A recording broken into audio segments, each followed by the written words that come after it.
Open your Bibles, please, to Deuteronomy chapter 18. I'm setting aside our study of the life of Christ for this particular Sunday because it's Halloween. And I think it's important that we as Christians understand what Halloween is all about. Before I get to the text, though, this morning, I want to share something with you real quickly about last Sunday. Last Sunday, we had High Attendance Sunday, and I want to thank everyone who invited anybody, whether they showed up or not. Our goal in planning High Attendance Sunday was to try to give you guys an opportunity to invite family or friends, neighbors, coworkers, classmates, whoever it might have been, to be your guest here at church, or at least just to come to church. A lot of people would like to come to church, but they don't know what we do. And so they're a little nervous. And if you'll invite people, you'll be surprised how many would be delighted to accept your invitation. So good job for those of you who invited people last Sunday. And I've challenged Steve that this would be a regular event each year. May not be on the same Sunday in 2022, but we will be doing High Attendance Sundays each year. So I think that's important that we think about who we can invite to church. I hope you have found your copy of God's Word and have Deuteronomy 18, beginning in verse 9, already located. So let's read this passage together. When you enter the land the Lord your God is giving you, do not imitate the detestable customs of those nations. No one among you is to sacrifice his son or daughter in the fire, practice divinations, tell fortunes, interpret omens, practice sorcery, cast spells, consult a medium or a spiritist, or inquire of the dead. Everyone who does these acts is detestable in the Lord, and the Lord your God is driving out the nations before you because of these detestable acts. You must be blameless before the Lord your God, and may God always bless the reading of his word. When I was about 11 years old, my dad asked if I wanted to grow a pumpkin in his garden. Dad always planted a vegetable garden and grew tomatoes and other things like that, and I thought that'd be kind of fun. So he helped me buy a pumpkin plant. It was a little guy about yay big, and told me how to dig a little hole and how to put that pumpkin in the ground and pat the soil around it and water it from time to time. And as the spring gave way to summer, the summer gave way to fall, that pumpkin plant literally took over my dad's vegetable garden. I mean, Dad was not real happy about that, but he asked me to do it, so he couldn't argue with me or anything. But the day before Halloween, we went out to harvest my pumpkin. There were two pumpkins on the vine. One was about the size of my fist, and the other one, when we harvested it, we got out the bathroom scale, it weighed 19 pounds. That's a pretty good sized pumpkin. And I was, like I said, about 11 years old, so Dad was not real comfortable handing me a sharp knife. And so he helped me carve the pumpkin into a jack-o'-lantern. And on Halloween day, the next day, we took that pumpkin and we set it on a ledge that was outside our house, just right over the front door of our house. And we put a little candle inside of it, and I was so excited. You're going to step back now and see how many of my neighbors see this jack-o'-lantern that I had carved with Dad's help, and this pumpkin that I had grown. It then started snowing. This is Littleton, Colorado, by the way. And by sunset, we had about 8 inches of snow on the ground. We didn't have a single trick-or-treater that year. In fact, the next morning, there was about a foot of snow on the ground. So very carefully, I got Dad's stepladder out and crawled up that step ladder, and I pulled that pumpkin off of the ledge, and then I carried it down the driveway and set it in the snow of our front yard. Now, my grandmother had given me a Brownie Instamatic camera. Anybody remember those little things about yay big? And in those days, of course, when you took a picture, you had to use up the whole roll, and then you would take it to Walgreens or someplace like that to get it developed. So a couple of weeks later, I picked up my film, and I quickly looked for the picture of my pumpkin. And I found it. There was on half of the page, or the picture was the snow in our front yard, and the other half of the picture was of my little finger. You could not even see the pumpkin. Oh well. So, unfortunately, I don't have visual evidence to prove that I had grown that pumpkin. You know, Halloween for most of us is just a fun day. It's a day to dress up. It's a day to get some candy or give candy. It's a fun day. Did a little bit of research this past week, and in 2019, now that's 2 years ago because last year's the pandemic and that skewered things a little bit, but in 2019, 180 million Americans celebrated Halloween in some way. 7 in 10 participants handed out candy.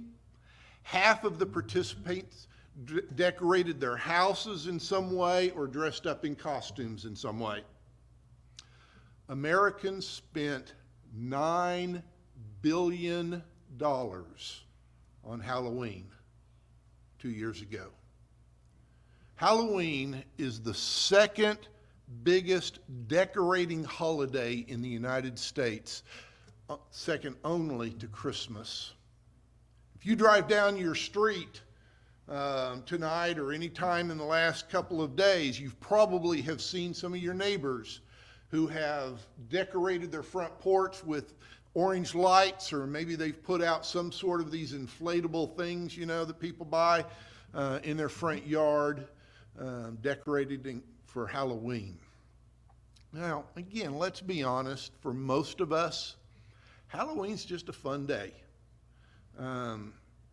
We go to costume parties. We invite children to come to our homes trick-or-treating, whatever it might be.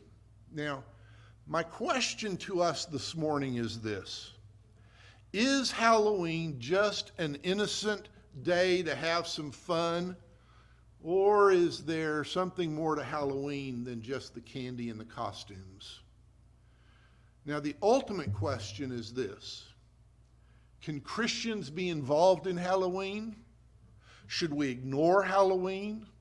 Or should we in some way work to try to redeem Halloween? Now, in order to understand some of the modern practices that we have today in Halloween, I want us to understand a little bit of the history. The history is not 100% clear, but there's probably a number of different tributaries leading to the river of what we call today Halloween. We do know this, though. In 835, Pope Gregory IV designated November the 1st as All Saints' Day. Now, in that time period, they didn't use the word saint, they used the word hallow. And so it was All Hallows' Day, which means that the day before that would have been All Hallows' Eve, the day before All Hallows' Day. So that's where we get this idea of Halloween from. Now, historians generally agree that Pope Gregory was trying to Christianize a Druid festival known as Samhain, S-A-M-H-A-I-N, Samhain. And the Druids were a priestly class of people that immigrated from Asia into Europe. They were primarily in the British Isles, a little bit in northern France, and the western part of Europe. And what Samhain was about was a celebration of the Lord of the Dead, whose name was also Samhain. October the 31st was the last day of the Druid calendar. And on this day, the Druids believed that the spirits of the dead would be released from their graves, and they would go around the community and would go to people's homes and do whatever spirits do in those days, I guess. I don't know. But that's what they believed. Anyways, the families of the dead would put on their front porch food, drink, something to help their dead relatives make it through the next year. Now, a few days prior to Samhain, boys and girls in the village or town would go to their neighbors and they would ask for firewood. And one of the things that they did was they would collect this firewood, and on All Hallows Eve, Halloween, they would build a great big bonfire. And this bonfire would then hopefully keep the bad spirits away from their homes. October the 31st being the last day of the calendar year in those days, people would go to spiritists, to diviners, fortune tellers, that sort of group, and to try to learn, would the new year be a good year or not? Would the crops flourish? Would flocks flourish? That sort of thing. Now, it's interesting that Druidism is actually making a small comeback. There's a fairly significant sized group of Druids that live in Great Britain, but there is a small group here in the United States. And these modern Druids are going back to the old customs of their time, especially when it comes to this worship of Samhain. Just thought I'd throw that one out there for you. Now, many other cultures have festivals of some sort to the dead. It appears, however, that Halloween is specifically something that comes from the Druids. The celebration of Halloween did not come to the United States until the Irish potato famine, which began in 1845. And many Irish people immigrated to the United States during that time, and they brought with them their customs, and one of those is Halloween. So I just wanted you to understand a very, very basic idea of what the practices of Halloween were and how we got them to our modern times. Now, modern Halloween is a two-sided coin. As I said, most of us think it's just a lot of fun, but there are some very dark sides to Halloween. One of those is the occult. The occult is any kind of worship of Satan or the demonic realm. And this is what God is referring to when he talks about, in our text, the mediums and the channelers and the clairvoyants and the, psychics and spiritists and diviners and the fortune tellers and all those folks. These are people that Christians, the followers of God, should not have anything to do with. He warns us. Do not go there because that is detestable in God's sight. Now, Satanists actually have some special days of the year, and October the 31st is one of those special Sabbaths to Satanists. Just to let you know that. Now, modern witchcraft is called Wicca. Wicca today is primarily an earth-based religion or earth-centered religion. They worship trees and plants. They worship animals of the forest, that sort of thing. Depending on who you ask, there's about 2,000 to maybe even 5 million people who claim Wicca as their religion here in the United States. Wicca actually began, the modern form of it, began by Gerald Gardner, who was a British civil servant. He wrote a number of books in which he talked about these earth religions, and this goes back to the 1940s when he wrote those books. And those books contained references to Celtic deities, to symbols, to seasonal days of the year, that sort of thing. A more recent form of Wicca involves a combination of Wiccan practices and beliefs and the combination with other pagan and pagan-like elements. Wiccans don't understand or don't have a solid concept of the idea of God, but they call their version of God the All or the One. And even though they don't really understand who this person or persons is, they nevertheless have a form of worship of this individual. And many adherents of modern day Wicca celebrate Samhain, which is this ancient Druid Day of the Dead. Now, some of the practices of Halloween that is popular today are as follows. Pumpkins, okay? You heard my opening story of growing a pumpkin and carving it into a jack-o'-lantern, all right? We're not 100% sure how this idea of jack-o'-lanterns came about, but there's an Irish folk tale that called Irish Jack, and here's its story: that Irish Jack was a stingy drunk, and he tricks the devil into climbing a tree. Again, this is a folk tale. It's not real, of course. But while the devil's up in the tree, Irish Jack carves a cross on the trunk of the tree so the devil cannot come down. But before Irish Jack releases the devil from the top of the tree, he makes the devil promise him that he will not come for Jack's soul. Well, the devil agrees, so Jack lets him come down. Well, years later, Jack dies. And he goes to heaven, and heaven doesn't want him. He goes down to hell, and because of this agreement, hell doesn't want him. And so Jack is forced to spend the rest of eternity just wandering earth. And as he's leaving the outskirts of hell, he picks up a turnip, and the devil throws a live coal at Jack.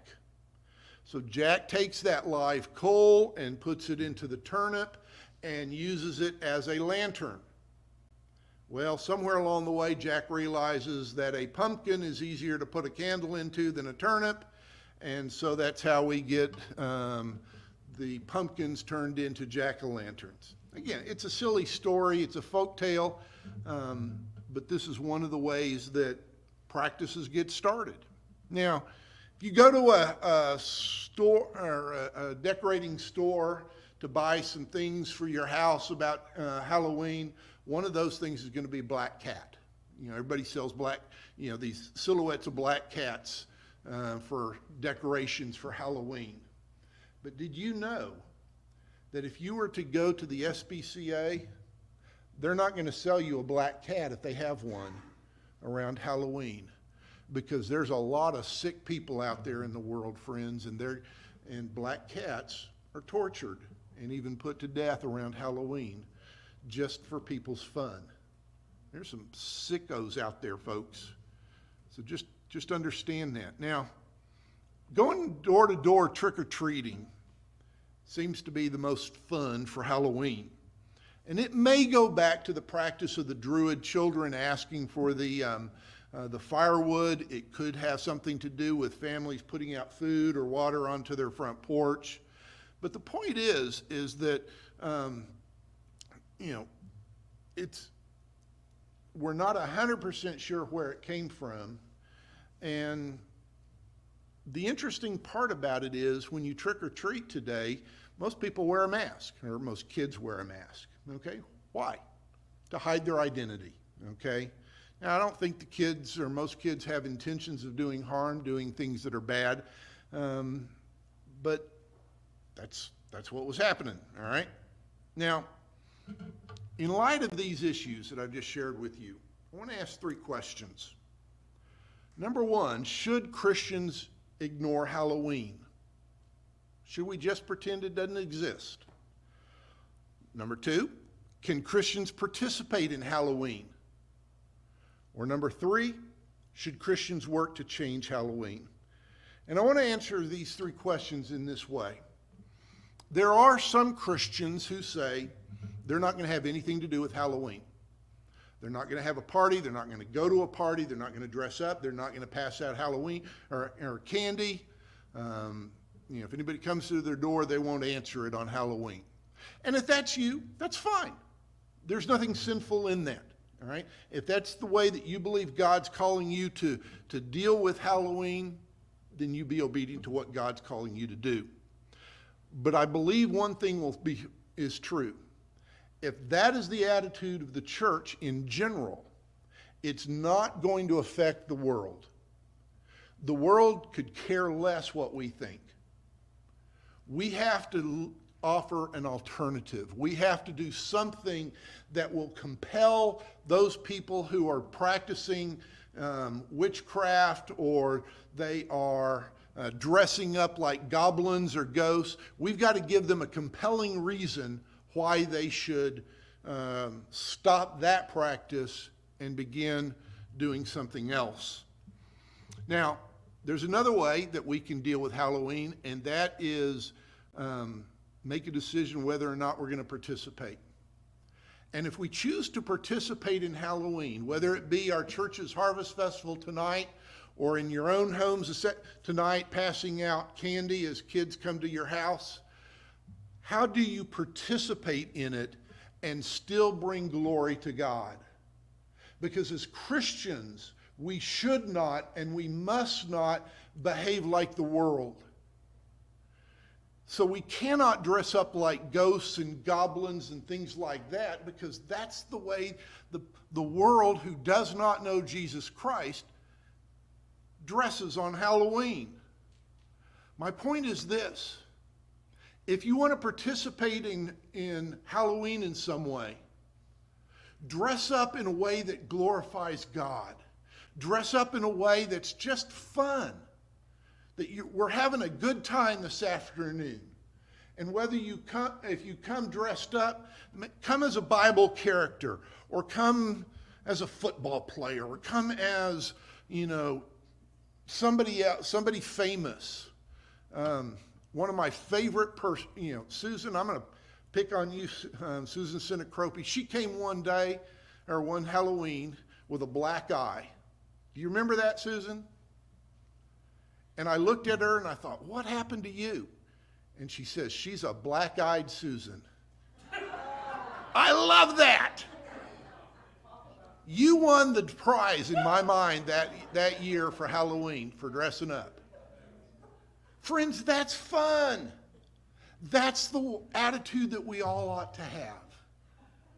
Because we need to present something to the community that is enjoyable, that will make them want to come back to our church house, not just the following Halloween, but even next Sunday, to hear more about what we believe. I believe that the proper Christian response to Halloween is for the church to work to redeem Halloween. Most people are very confident that Jesus was not born on December 25th. Shepherds would not have been out in the fields during the wintertime. All right, that's not when you take the animals out. All right, so maybe he was born in the springtime or in the summer, but what was happening was there was the winter solstice was happening, and so the church began to work to redeem that and turn it from a pagan holiday into a Christian holiday.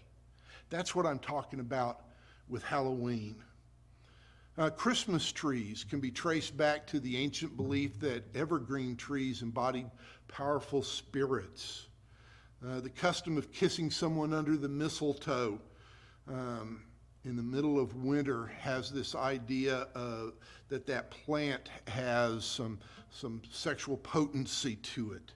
Birthday cakes we believe trace their history back to the god, or actually goddess of Artemis, who was the ancient Greek goddess of the moon and the hunt. Anybody get married in June? Any June brides or grooms? No? We had a couple in the earlier service. Getting married in June, which is the most popular month to be married, goes back to the Roman goddess of marriage named Juno. And that's where we get this idea of June. All right? Many American wedding customs, such as the bride's white dress and veil, the exchanging of wedding rings, and the father giving away the bride, have pagan origins to them. Now, we're not worshiping some pagan deity when we celebrate a wedding and the bride wears a white dress and you exchange rings. We have Christianized these things. This is what I'm talking about when it comes to Halloween. So, should we simply avoid it? Well, if that's what God's led you to do personally, then go for it. That's what you ought to do. Stay away from it. But I believe that the better practice is for us as a church with other churches in our community and around the nation to work to redeem Halloween. And that's why we have the Harvest Festival, not on Saturdays, but on the day of Halloween, whatever day of the week that happens to fall. And with tonight, or with it being on Sunday, we're going to do that tonight. Our church believes that every word of the Bible is given to us by God. And none of us should take the Word of God lightly. We should be serious when we study God's Word. I want you to count with me. I'm going to read our text again. Count. And all you need is three fingers. That ought to give you a hint. But count how many times God uses the word detestable. When you enter the land the Lord your God is giving you, do not imitate the detestable customs of the nations. No one among you is to sacrifice his son or daughter in the fire, practice divinations, tell fortunes, interpret omens, practice sorcery, cast spells, consult a medium or a spiritist, or inquire of the dead. Everyone who does these acts is, number 2, detestable to the Lord, and the Lord your God is driving them out of the nations before you because of these, there's the third one, these detestable acts. You must be blameless before the Lord your God. And friends, that is only possible through the Lord Jesus Christ. Only through him do we have forgiveness of sins. Only through him can we redeem anything. Friends, I'm not standing in this pulpit to condemn anybody who participates in Halloween, but I am suggesting to you that we have a wonderful opportunity tonight in order to minister to people in our community that have no understanding of Jesus Christ. And as our community comes to our church house to play some games and to get some free candy, let's take advantage of this opportunity to talk to them about Jesus Christ, to share the gospel message with them, and to let them know that God loves them, and that through this opportunity, we'll be able to make some friends, and hopefully through those friendships, lead people to faith in Christ. This is our goal with the Harvest Festival. And I believe we have an opportunity to do that each and every Halloween. Now, will you be here tonight? Sure hope so. We've got lots of jobs for everybody who comes here. Maybe that job is indoors if you don't want to be outside. Maybe everything will be indoors. I'm not sure that decision has been made yet. But wherever it is, the main thing we need are people who know how to smile. Can anybody do that? That's what this is. We need to smile and be welcoming to the people who come to our church property. And then build relationships with people and talk to them about Jesus Christ. There's some other things we can put you to work doing, but those are the main things we really need help with, is just loving on people. And I hope that you'll be here to help us with that tonight.